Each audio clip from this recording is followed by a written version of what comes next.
consideran que este es el episodio más importante de la historia. Y puede que estén en lo cierto.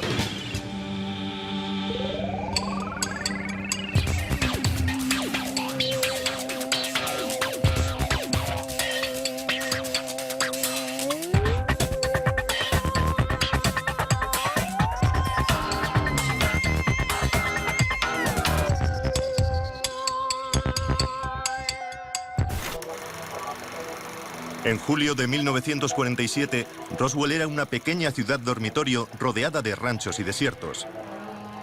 Albergaba además el 509 Escuadrón de Bombardeo, un grupo militar de élite. Acababan de lanzar 2 bombas en Japón y habían probado un par más en el Pacífico. Los Estados Unidos habían ganado la guerra, y justo cuando todo parecía volver a la normalidad, sucedió algo extraño. Un objeto grande y plateado se precipitó desde el cielo y se estrelló contra el desierto con estrépito.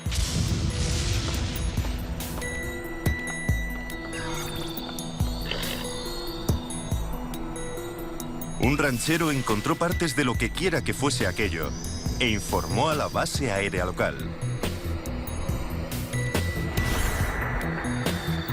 Enseguida, el gobierno se interesó por el suceso y por primera y única vez en la historia del país, emitió un comunicado de prensa sobre el accidente del disco volador. Lógicamente, la noticia acaparó los titulares de toda la nación. Titulares del 8 de julio de 1947. Se ha encontrado un disco volador, la gran historia del año. ¿Qué es y a quién pertenece el platillo volante? Pero un día después se retiró la nota de prensa y se emitió una nueva, con una explicación aún más mundana.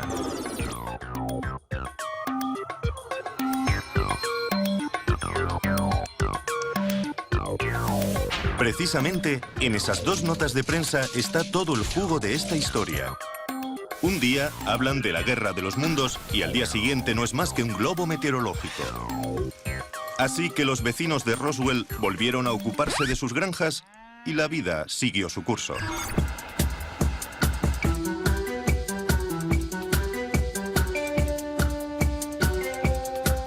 Aunque, claro está, aquello no fue el final. Algunos no se dieron por satisfechos.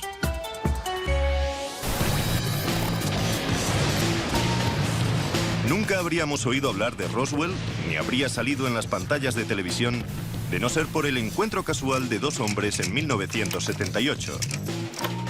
Jesse Marcel, un militar retirado, y Stanton Friedman. De día, un respetable físico, y de noche, uno de los ufólogos más famosos del mundo. Después de 30 años de investigación, estoy convencido de que el gobierno encontró los restos de un accidente y varios cuerpos alienígenas aquí, en Nuevo México. Es una de las más grandes historias del milenio. Un momento, menuda afirmación.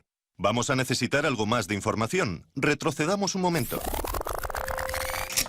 En 1947, Jesse Marcel era el oficial encargado de inteligencia en la base aérea de Roswell. Cuando se destapó la noticia del accidente, Marcel fue el encargado de investigarlo. Antes de morir, le contó su historia a Friedman. La semilla estaba plantada. Había nacido la conspiración de Roswell. Hablé con Jesse por primera vez en el 78, antes de que salieran los libros y se montase todo el lío mediático. Los ufólogos no sabían nada de Roswell. Era una novedad. Estaba ahí. Existía, pero nadie lo conocía. Encontré una pieza de metal, o que al menos parecía de metal. No era flexible, pero era muy fina como un cigarrillo. Intenté hacer una muesca, pero no podía doblarla ni marcarla. Así que cogí un martillo y la golpeé. La coloqué en el suelo y la golpeé. Y el martillo rebotó en la pieza. Aquella no era ningún globo meteorológico, era una nave. ¿Qué clase de nave? No lo sé. No había motivos para que nadie mintiese en aquellas circunstancias. Si olvidamos el hecho de que estamos sugiriendo que el encargado de inteligencia del principal grupo militar de élite del mundo se inventó semejante historia, no tiene sentido. Friedman estaba enganchado y empezó a indagar en Roswell en busca de historias. Muchos de los testigos con los que habló ya han fallecido. Por suerte, las entrevistas se grabaron antes de que el tema se pusiera de moda. No sé qué era. Parecía un trozo de madera, pero no se podía quemar. No podía cortarla con la navaja. Había un trocito de material que podías enrollar y volvía a quedarse plano. No se arrugaba. Roswell empezaba a resultar interesante. Había sucedido algo extraño. La pregunta es, ¿qué? ¿Y por qué Roswell? Se ve que los extraterrestres no pueden resistirse a la combinación de armas nucleares, los cohetes gigantes y los radares.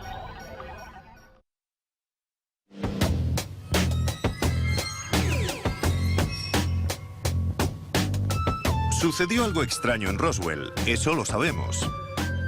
Como también sabemos que ninguno de nosotros habría oído hablar de ello si Stanton Friedman no hubiese conocido a Jesse Marcel. Marcel le habló a Friedman del platillo volante que se estrelló en Roswell. A partir de ahí, Friedman desarrolló una teoría. A finales de la Segunda Guerra Mundial, cualquier alienígena inteligente que nos visitase podría deducir a partir de 3 señales que los tontos de los terrícolas y su sociedad primitiva acabarían por molestarles, porque su principal actividad era la contienda tribal. Aquellas 3 señales eran las armas nucleares, los cohetes V2 y un potente radar. ¿No es increíble que en julio de 1947 el único lugar del planeta donde se podían estudiar las 3 tecnologías fuese el sureste de Nuevo México? En su teoría, Friedman desarrolló la habilidad de saber lo que pensaban los extraterrestres. Pero si hubo un platillo volante en Roswell, no aterrizó, se estrelló. Y por lo que sabemos, bien podría estar de camino a Mercurio, por poner un ejemplo. Fuese cual fuese su destino, nunca llegó, y a nosotros nos quedó el misterio. Solo queda una persona viva que tuvo en sus manos un pedazo del ovni siniestrado. Y no es el típico amante de las teorías conspiratorias, sino un cirujano de vuelo del ejército estadounidense. Se pueden descartar las demás explicaciones. ¿Qué nos queda entonces? Una nave extraterrestre. Es la explicación más excéntrica, pero también la más sencilla.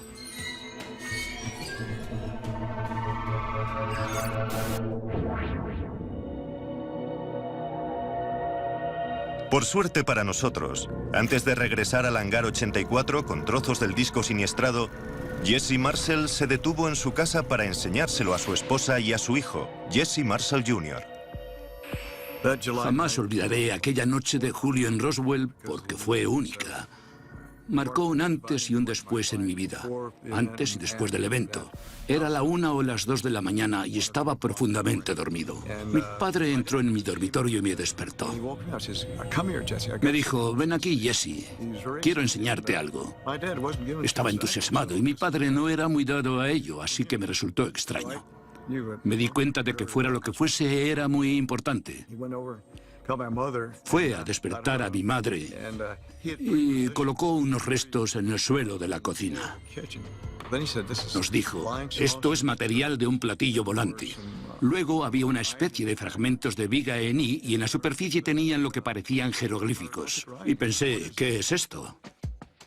Marcel y su padre mandaron recrear aquellos trozos tal y como los recordaban para poder enseñar al mundo lo que vieron aquella noche. En la cara interna de esta vigueta están los símbolos. El que mejor recuerdo es el que había en un extremo, porque pude asociarlo con objetos que conocía, como una foca haciendo equilibrios con una pelota en el morro. Pero el significado de estos símbolos escapa a mí débilmente. A lo mejor dice, no tires de la cadena con gravedad cero o algo así. Los observamos durante 10 o 15 minutos. Mi padre insistía en que lo recordase como si fuese a recordarlo durante el resto de mi vida. Y caray, casi 60 años después sigue ahí.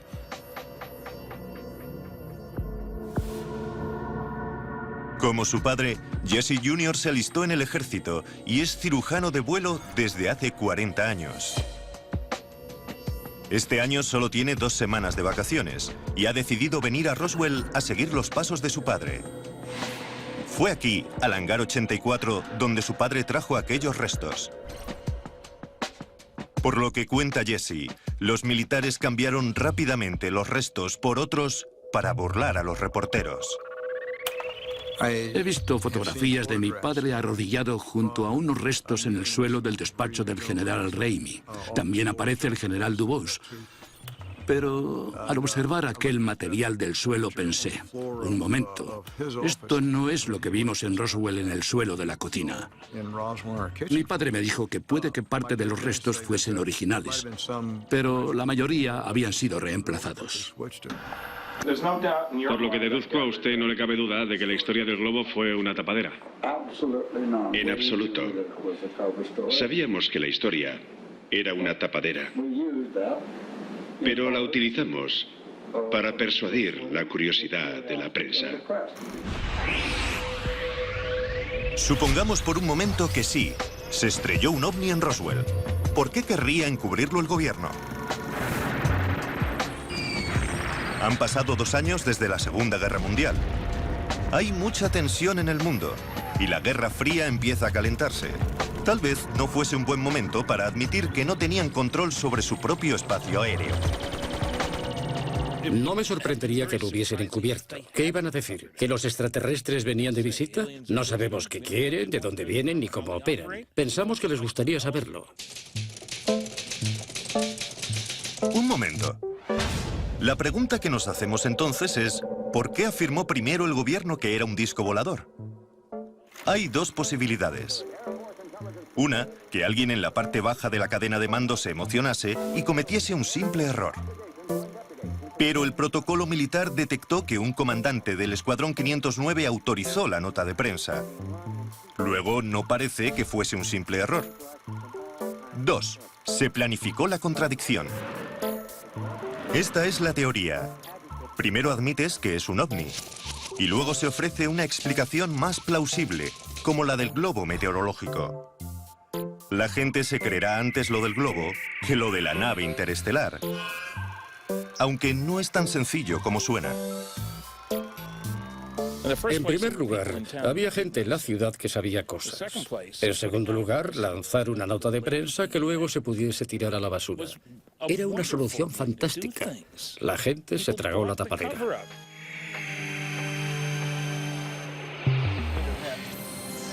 Indagando en Roswell, Stan había desenterrado una historia de lo más jugosa. Es un placer conocerle. Lo mismo digo, Becky. A Roswell llegaron oleadas de ufólogos de todos los rincones como abejas atraídas por la miel. Y todos tenían una opinión.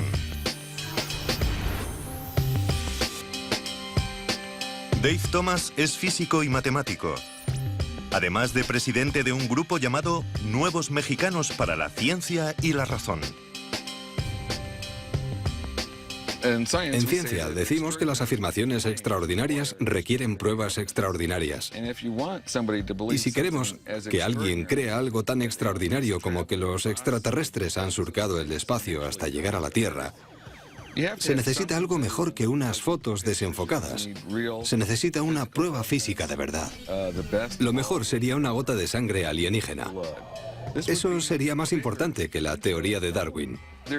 No se podría saciar el entusiasmo científico por tal historia. Y no ha sido el caso, porque los extraterrestres todavía no nos han visitado. Puede que suceda algún día, pero todavía no ha pasado. Entonces, ¿cómo se explica esto? Algunos creen que lo que cayó en Roswell fue más que un simple disco. Tom Carey y Don Smith son expertos ufólogos. Han dedicado más de 20 años a esta historia y están convencidos de haber descubierto la verdad. Lo que se estrelló en Roswell no era de este planeta. Nos lo han confirmado montones de testigos que vieron el accidente y a los tripulantes fallecidos.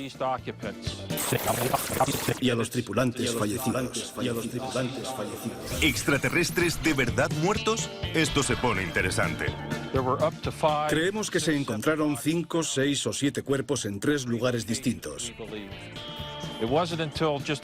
Hasta hace unos años no supimos que Mac Brazel, que encontró los restos siniestrados originales, también encontró los cuerpos en una zona a pocos kilómetros del campo de escombros. ¿Cómo lo saben? Tom y Don hablaron con testigos y con sus hijas, hermanos y nietos. Todos describieron cosas extrañas pero similares. Creo que aunque solo sea por la coherencia en las afirmaciones de los testigos, hablamos incluso con un oficial retirado que comentó: os aseguro que no eran de Texas.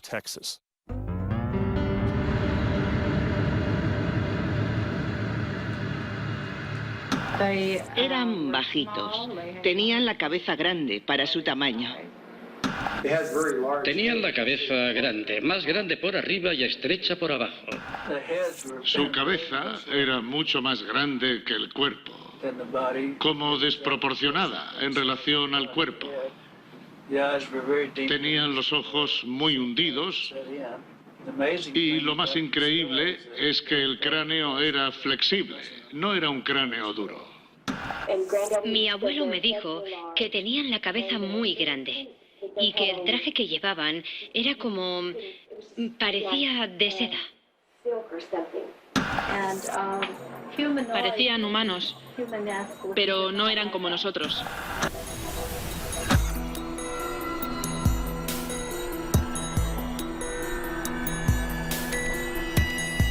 Debemos admitir que es raro. ¿Por qué iban a contar la misma historia unas personas que no guardaban relación alguna entre sí? Por extraño que parezca para algunos, aunque a mí me parece de lo más normal que hubiese cuerpos, tiene que haber tripulación a bordo de una nave. ¿Y por qué se estrellaron? Porque alguien cometería un error. Había una tripulación, individuos.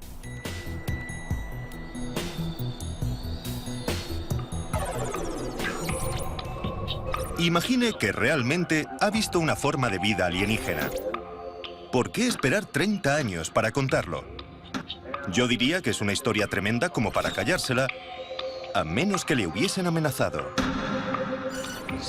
Me dijo que yo no había visto nada, que no había habido ningún accidente. Le dije: mire señor, soy un civil y no puede hacerme nada. Y me respondió: sí que podemos, señor. Me dijo que alguien sacaría mis huesos de la arena. Llegó la policía militar y nos dijo a George y a mí que si hablábamos del incidente, si mencionábamos cualquier cosa, no solo nos matarían a nosotros, sino a toda la familia. Una de las pocas ocasiones en que recuerdo a mi padre tan serio fue cuando llegó y le dijo a mi madre que aquello no había pasado, que no había sucedido y que no se lo contase a nadie, ni a los amigos ni a nadie. Los testimonios de los testigos resultan problemáticos.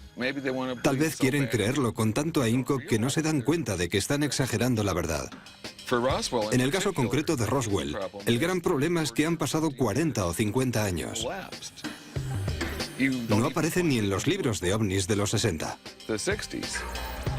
Y de pronto, como el ave fénix, Roswell resurge de las cenizas y se convierte en un mito tremendo, cada vez mayor. Y uno de los signos de esa mitología en aumento es que las teorías empiezan a diversificarse. En lugar de converger hacia lo que realmente sucedió, en vez de un solo lugar del siniestro, aparecen 6 distintos, para que puedas elegir. ¿Qué autor de ovnis te gusta más? Pues te quedas con él. Y he aquí una de las teorías sobre el lugar del accidente. Don y Tom nos mostrarán a continuación sus averiguaciones en esta enorme pizarra. En nuestra opinión, a 32 kilómetros al sur-sureste de Corona, se produjo una explosión de la que cayeron restos en este punto concreto. Siguiendo la línea de la trayectoria del objeto, varios cuerpos cayeron a unos 3 o 3,5 kilómetros al suroeste.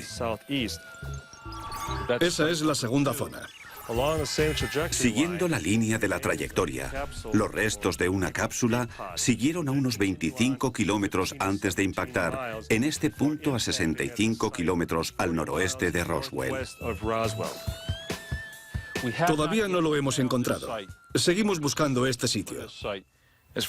Por lo que a mí respecta, se produjeron 2 accidentes. Creo que hubo gente que quiso tener su momento de gloria o participar del fenómeno de Roswell, y por eso han mencionado otros puntos, y lo siguen haciendo, incluso mucho después de que los datos hayan demostrado que no existieron. Para muchos, es una forma de hacer carrera. Los libros, las películas. A mí no me pagan miles de dólares por una charla. Los platillos volantes no son reales. La gente no está dispuesta a gastarse el dinero para oír eso. Si lo abres, te lo firmo. De acuerdo. Y tendrás que comprar. 14,95. No era broma, 168 minutos. Sarner me da un codazo y me dice, Don, hemos vendido todas las entradas. Un éxito. 9,95 dólares. Así que ahora la historia de Roswell ha generado su propia industria. Toda esta investigación ha desatado una tormenta de arena de controversia. En la década de los 80 los debates se acumulan. ¿Hubo cuerpos? ¿No hubo cuerpos? ¿Discos, globos? ¿2 zonas de impacto? ¿3? Resulta agotador. ¿Alguien más quiere que le firme un libro?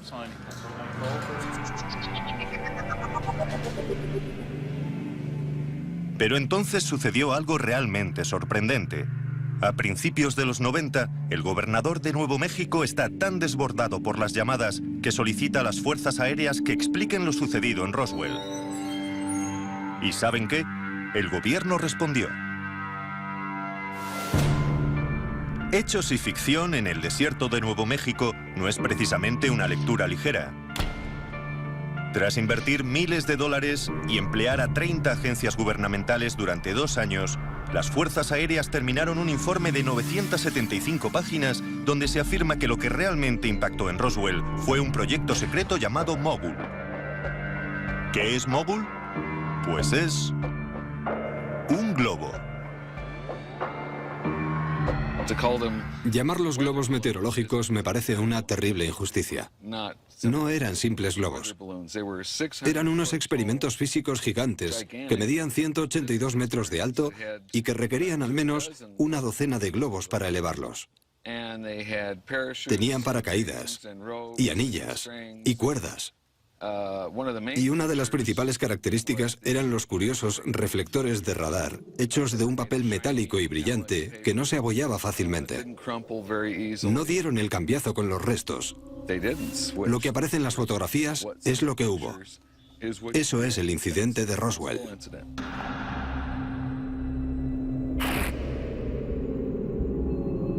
¿Podría ser así de sencillo? ¿Decía el gobierno la verdad? ¿Por qué necesitaron entonces otras 300 páginas del informe para explicar los símbolos?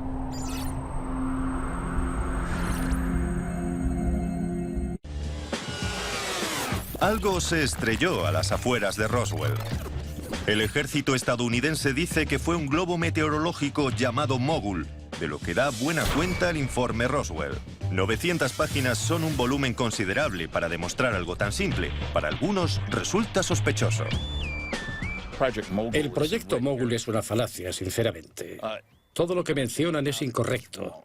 Las características del material que los testigos describen y que se encontró en el campo no concuerdan. Mogul tenía componentes de láminas de metal que hasta un niño podría romper, palos que podrían cortarse fácilmente. Los testigos oculares afirmaban que las vigas en I no se podían romper ni quemar. No tienen nada que ver.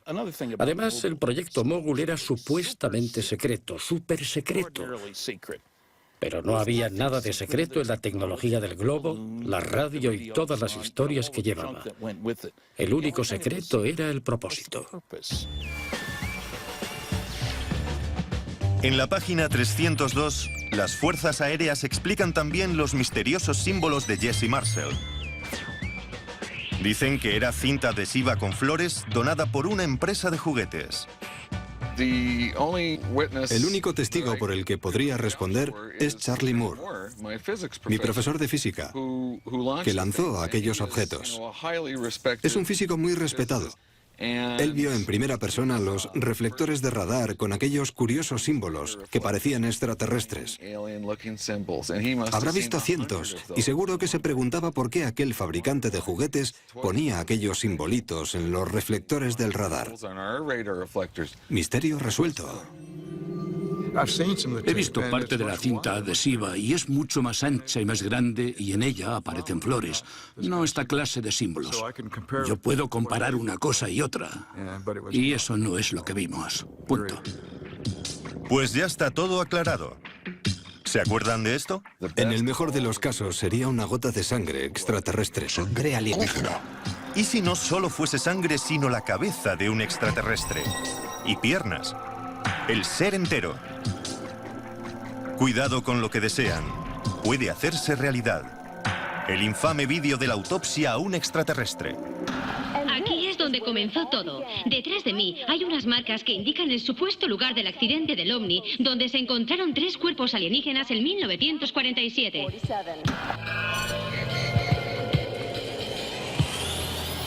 Estamos ya a mediados de los 90. La historia de Roswell se ha intensificado y el informe de las fuerzas aéreas ha avivado las llamas de la conspiración. Es tal el impacto mediático que el país entero está loco por los extraterrestres.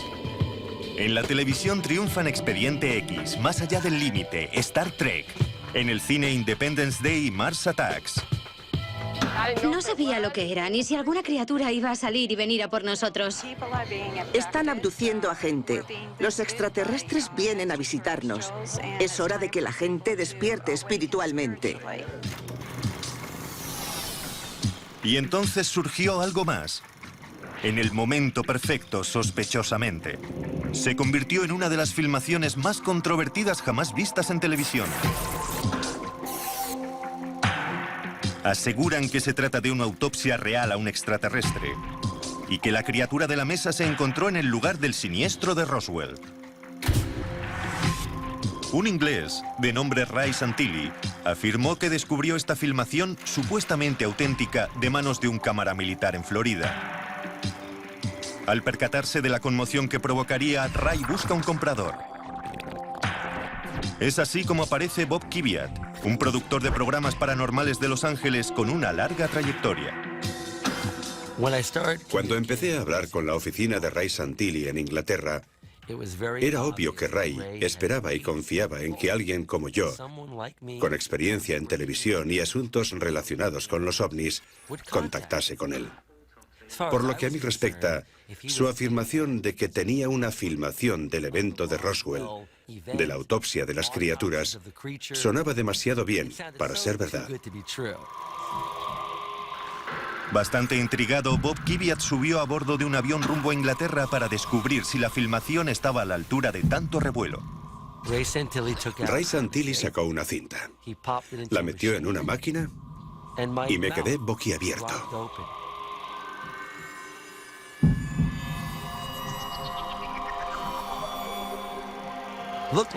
Parecía una extraterrestre preñada. Enseguida mi mente se puso a elucubrar toda clase de ideas disparatadas. Parecía una película de ciencia ficción. La escena se va desarrollando poco a poco y el resto es historia. Vi la cinta completa de la autopsia de aquella criatura, lo que ahora todos conocemos como la autopsia del alienígena. No podía cerrar la boca. No me lo creía, no sé si dije algo. Puede que dijera, sensacional, increíble. Parecía potencialmente auténtico.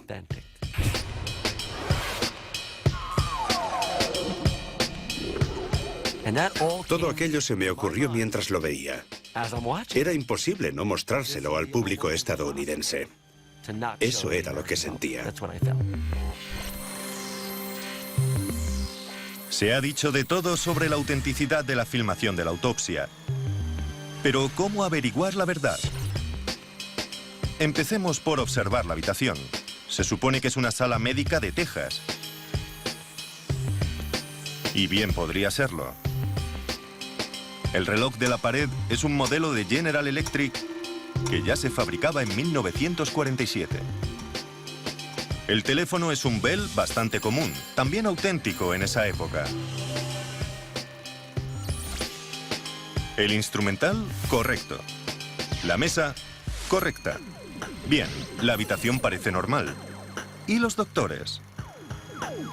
Es cierto que las autopsias no suelen realizarse con trajes anticontaminación, pero tratándose de una criatura del espacio exterior, más vale prevenir que curar. Aunque resulta muy práctico que todos tengan el rostro cubierto, incluida la persona que observa tras el cristal. Los gérmenes alienígenas deben ser muy potentes. Observemos el procedimiento propiamente dicho. Una de las primeras cosas que se aprende en la escuela de medicina es a coger unas tijeras. La punta debe sujetarse siempre con el índice de la otra mano. No se cogen las tijeras como si fuésemos un sastre, que es justo como el supuesto patólogo las sostiene. La calidad de la piel también resulta extraña. Normalmente la piel se retrae al cortarla, pero no aquí. Más que piel, parece goma. Pero hay una cuestión aún más importante.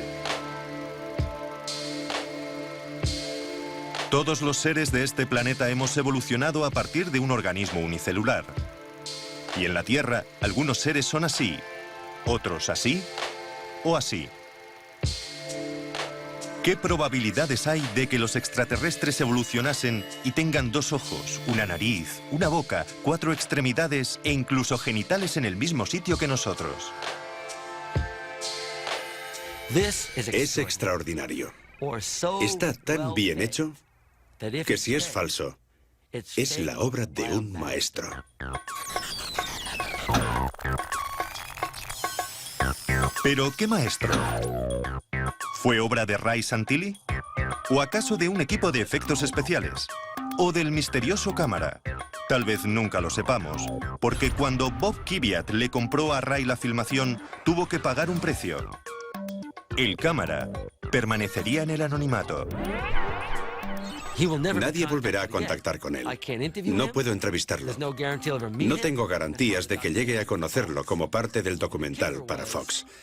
Y lo mejor es que aquel cámara vendió aquella filmación para pagarle la boda a su hija.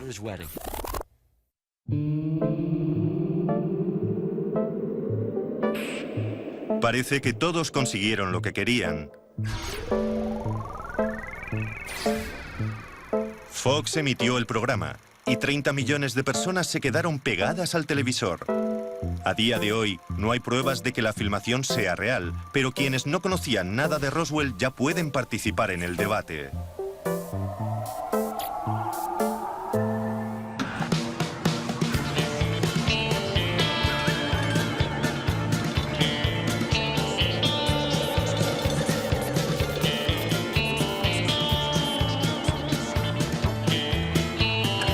Mira esos ovnis, que los has perdido, ya se han ido.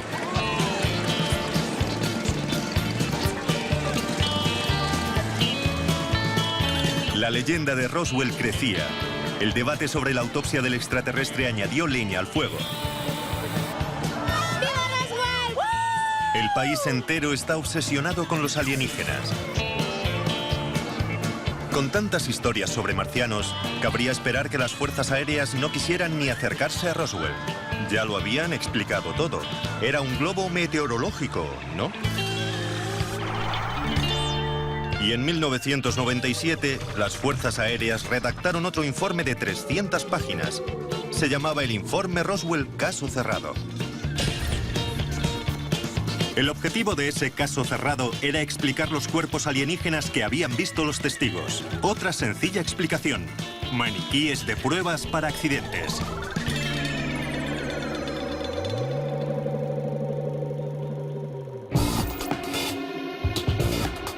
Nick Redfern es ufólogo y autor de 7 libros sobre fenómenos paranormales.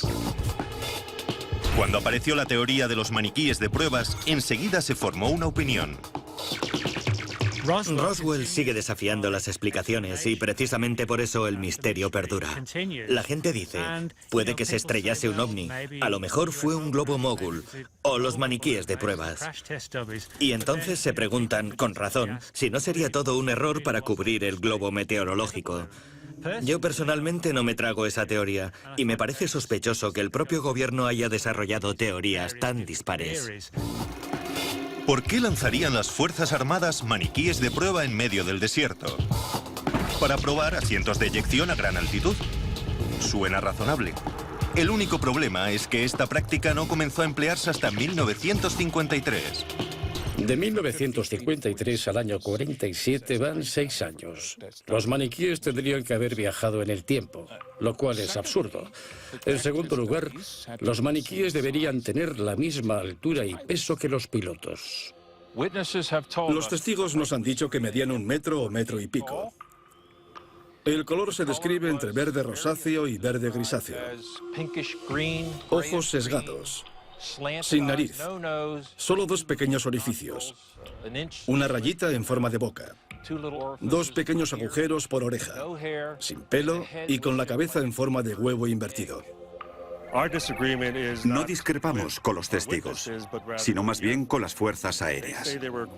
Decían que eran maniquíes de madera. Y según nuestros testigos, se recuperaron seres vivos. Independientemente de si la gente vio maniquíes de pruebas o alienígenas, la cuestión es: ¿por qué las Fuerzas Armadas invierten tanto tiempo y dinero en desacreditar el supuesto hallazgo de cuerpos alienígenas? Es fácil decir que cuando algo se niega con tanto ahínco, parece verdad. No hay constancia de otros casos en los que hayan invertido tanto tiempo, dinero, esfuerzo, energía y mentiras. Creo que son conscientes de que si el público se cree lo de Roswell, serán acusados de mentir, de distorsionar y encubrir la verdad. Y hay gente que no quiere oír eso. De acuerdo. Algunas personas quieren creer en el incidente de Roswell porque es una teoría de la conspiración. Y cuando se lanzan estas teorías, se retroalimentan. Y al tratar de refutarlas, lo que se hace es añadir más leña al fuego. Creo que forma parte del juego. A la gente le encanta tirar del ovillo. Y es una historia, digamos, atractiva. Aquí llega el extraterrestre más creíble, el número 8. Roswell es la meca del movimiento ovni. No cabe duda de que las fuerzas aéreas han contribuido a avivar las llamas de quienes hablan de teorías conspiratorias. ¿Pero acaso eso nos permite comprender mejor qué sucedió realmente? Por desgracia, no. Y puede que esa sea la cuestión. Sospecho que tal vez algunas de las historias y teorías contrapuestas se han lanzado o se han tapado. Se hicieron a propósito, simplemente para confundirnos. ¿Y si todo el debate sobre discos, globos, mogul, símbolos en cinta adhesiva, cuerpos y maniquíes hubiese sido deliberado? Si distraemos al público con extraterrestres, será más fácil ocultar la verdad. Volvamos al principio. Recordemos dónde empezamos.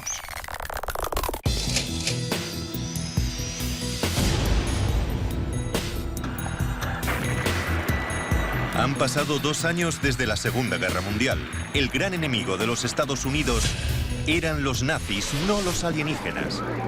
Puede que los vecinos de Roswell viesen un disco volador, pero ¿y si no fuese de otro planeta?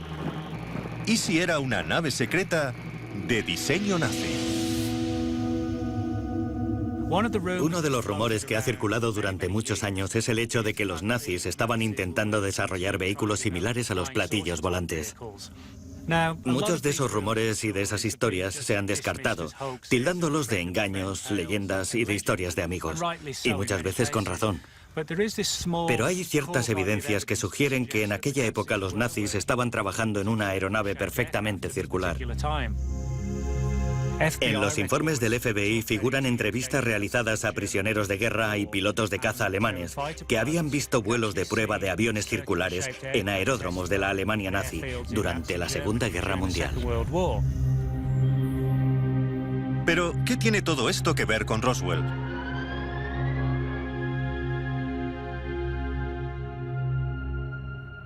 Los mismos científicos que puede que realizaran vuelos de prueba con estas naves en forma de platillo fueron traídos secretamente a Estados Unidos bajo el inofensivo nombre en clave de Operación Paperclip.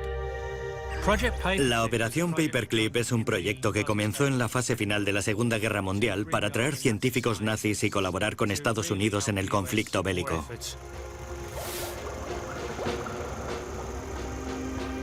Obviamente, al término de la Segunda Guerra Mundial quedó claro que los rusos serían el siguiente gran enemigo.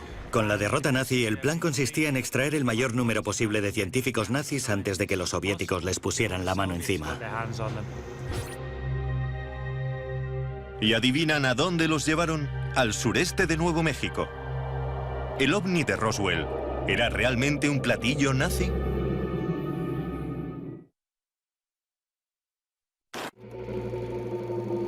¿Y si lo que impactó no fue un balón meteorológico como afirma el ejército estadounidense? Ni un ovni, como afirman los ufólogos. ¿Y si fue una nave nazi? La operación Paperclip era una operación secreta para traer a científicos nazis al desierto de Nuevo México. Uno de los principales motivos por los que la Operación Paperclip era clasificada y se consideró controvertida es porque muchos de los científicos que trajeron no eran solo científicos alemanes a los que los nazis habían obligado a trabajar para ellos. Algunos eran nazis ardientes. Y lógicamente, el hecho de emplear a la élite científica nazi a finales de la Segunda Guerra Mundial era algo que muchos no solo considerarían controvertido, sino inapropiado.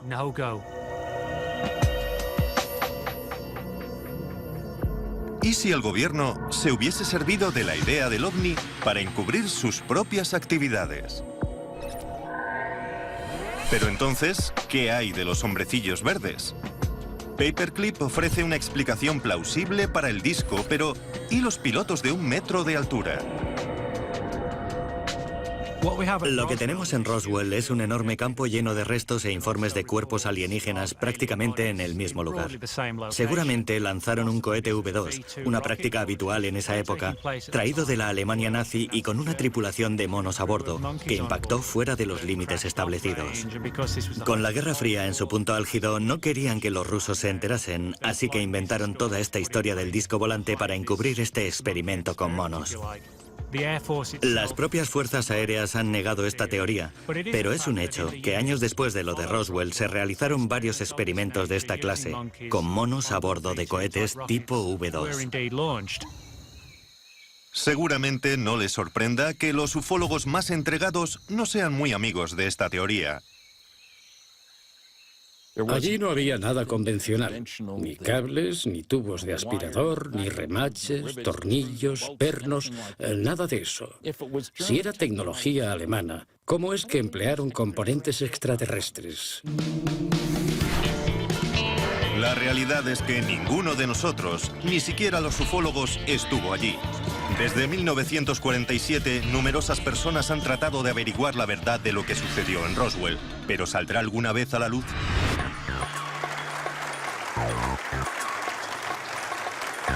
¿Cómo podría clasificarse? Toda la escena política se ha convertido en un combate de lucha libre. No era más que un estúpido globo que puedes... En cierto modo, ni siquiera importa si llegaron a aterrizar los extraterrestres. Roswell prospera y nada evitará que los creyentes sigan creyendo. Nos limitábamos a seguir los hechos allá donde nos llevasen las pruebas. Extraños restos. No voy a... A menudo nos preguntan de dónde venían. ¿Qué hacían aquí? Y cómo una nave espacial, que supuestamente habría cruzado galaxias o sistemas solares, podría haberse estrellado. Mi respuesta es sencilla. No lo sé, pero pasó. Es un tema verdaderamente apasionante y lo que realmente me motiva es la respuesta del público. Sí, tengo mis críticas dentro de la ufología, pero si descubres algo nuevo, tienes la responsabilidad de hablar de ello, y eso hago, hablar. Creo que lo único que podría convencer a personas como Stanton Friedman y todos los que creen en ovnis de verdad sería que llegasen los extraterrestres, aterrizasen en el jardín de la Casa Blanca, dijeran Klaatu Barada Nikto y añadieran, mirad, no tenemos nada que ver con Roswell.